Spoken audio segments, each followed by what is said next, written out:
just a year ago, I probably would not have said that Greenland would have been the most significant foreign policy issue discussed in January at Davos. But President Trump certainly put that on the agenda and made it a major issue. He took it off the agenda. And then took it off the agenda. And when it was on the agenda, it squeezed out just about everything else. Ukraine, China, Venezuela, anything else going on in the world. Yeah, okay, that was absurd. But nonetheless, how about something that's sustainable, something that you think is going to actually persist? So I think I'm surprised by how much the world is adjusting to Trump's view of globalism. And they are incorporating it. They're not happy necessarily about it, but they are adjusting and they are responding to the Trump administration's exercise of power. Exercise of power in a more transactional and unilateralist way? Yes, exactly. And how do you see them responding?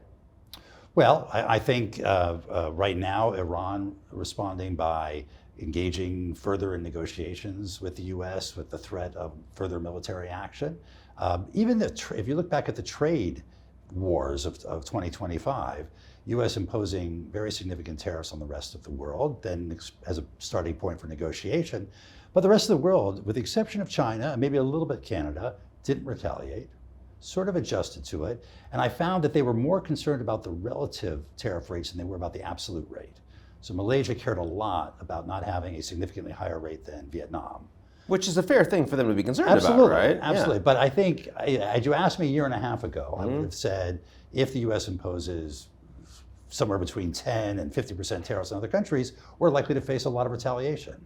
And the reality was, China just had to show that they could retaliate, and the U.S. backed down, and the other countries didn't really retaliate, they adjusted to it. And is that because the United States is just so big and credible and hitting you unilaterally that if you're not China, you feel like you've got nowhere to go? I think President Trump established credibility that he was willing to use tariffs as much and as often and as far as he needed to. And if they were welcome to retaliate, he would just raise the tariffs even further, and they would become prohibitive at some point. And not just on economic issues, on any issue, on a political issue, on a security issue, you name it. Treated, Yep. How India buying Russian oil. Yep. It could be any number of issues. It is the president. He made that clear.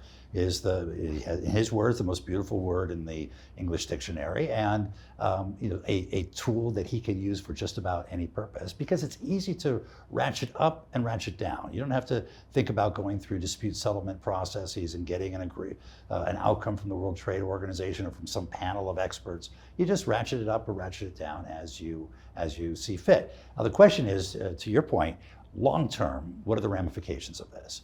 I think most trade experts worry that, well, we've created a permission structure more generally for countries to act unilaterally, regardless of their international obligations. Sometimes that might be through the use of tariffs or other trade actions. Sometimes that might be through the use of military force, as we've done vis-a-vis Venezuela. Mm-hmm. And what kind of world will we live in if other countries, in fact, copy our approach? Because for a long time, we were the defenders. We helped create the world system after World War II. We defended it, we promoted it, we got other countries to agree to it. And when countries would try to challenge it, we would take action to ensure that the rules were upheld. Now we are seen as one of the challengers. And does that create a permission structure for other countries to challenge it as well?